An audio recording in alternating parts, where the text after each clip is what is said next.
কোরআন এবং এই সহিহ হাদিসের যে ব্যক্তি পরিবর্তন করবে, এর বিপরীত কেউ যদি আমল করে তাহলে তার ঈমান থাকবে না। কোরআনের বিপরীত অবস্থান নিল। আল্লাহ সুবহানাহু ওয়া তাআলা আমাদেরকে এ বিষয়ে সতর্ক করেছেন যে ইসলামের যে কোরআনের যে পদ্ধতি আছে, কোরআনের যে আইন কানুন আছে, এই কোরআনী আইনের বিপরীতে যেই ব্যক্তি ভিন্ন কোনো আইন চালু করবে, যেভাবে আমাদের এই গণতান্ত্রিক দেশে কোরআনের বিধান কিন্তু চালু নেই, যেটি আমি প্রায়শই বলে থাকি, চালু নেই এবং মুসলমানরাই হচ্ছে এর জন্য দায়ী। আর এইসব পদ্ধতির কারণে আজ পর্যন্ত কোনোদিন কোন ইসলামী দল এই রাষ্ট্র ক্ষমতায় আসতে পারেনি, শুধু এই সমস্ত গণতান্ত্রিক কিছু কুফলের কারণে, এই সিস্টেমের কারণে। এবং এখান থেকে এটাই বোঝা গেছে যে আমাদের দেশের মানুষ ইসলাম চায় না। কোনদিন দেখেছেন এই দেশ স্বাধীন হওয়ার পরে কোন ইসলামী রাজনৈতিক দল, যে কোনো, বাংলাদেশে অনেক রাজনৈতিক দল আছে ইসলাম, অন্যগুলো সবই গেছে, কিন্তু ইসলামিক কোন দল যায়নি। ইসলামিক কোন দল যখন যাবে তখন কতটুকু ইসলাম এদেশে চালু হবে তখন সেটি আমরা বলতে পারবো। কিন্তু ইসলাম নামধারী কোন দল আজ পর্যন্ত এদেশের রাষ্ট্র ক্ষমতায় এসে ইসলামের কোন বিধান চালু করার প্রয়াস পায়নি।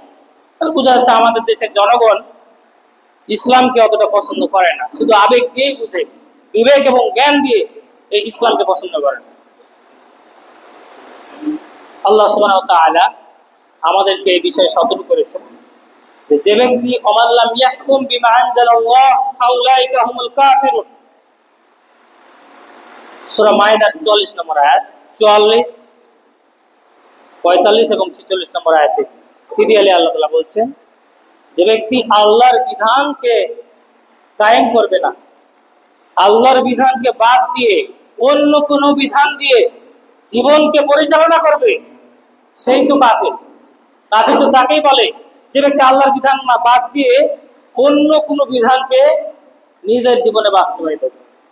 এরপরে তিনি তার বিধানগুলো দিচ্ছেন যে কানের বদলে কান, নাকের বদলে নাক, ও আইনু বিল আইনি।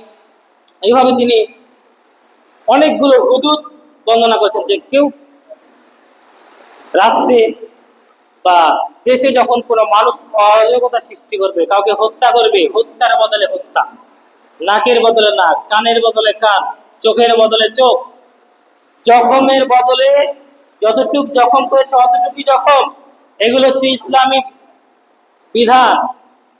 কিন্তু আজকে এই বিধানের কোনো বাস্তবায়ন নেই, এগুলো থেকে বেরিয়ে এসেছি। এরপরে তিনি বলছেন ওমান লাম ইয়াহকুম বিমা আনজালাল্লাহ ফাউলাইকা হুমুল ফাসিকুন, যে ব্যক্তি আল্লাহর এই বিধানগুলো মানবে না তারাই তো কাফির এবং ফাসিক।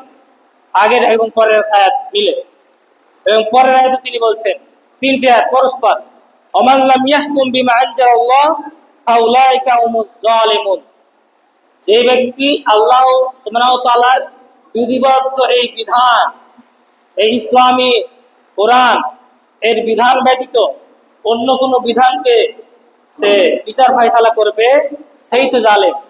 এখানে অনেকগুলো ব্যাখ্যা হয়ে থাকে যে মুসলমানরা আসলে জালেম না, আসলে আয়াতগুলো সকলের জন্যই সমান।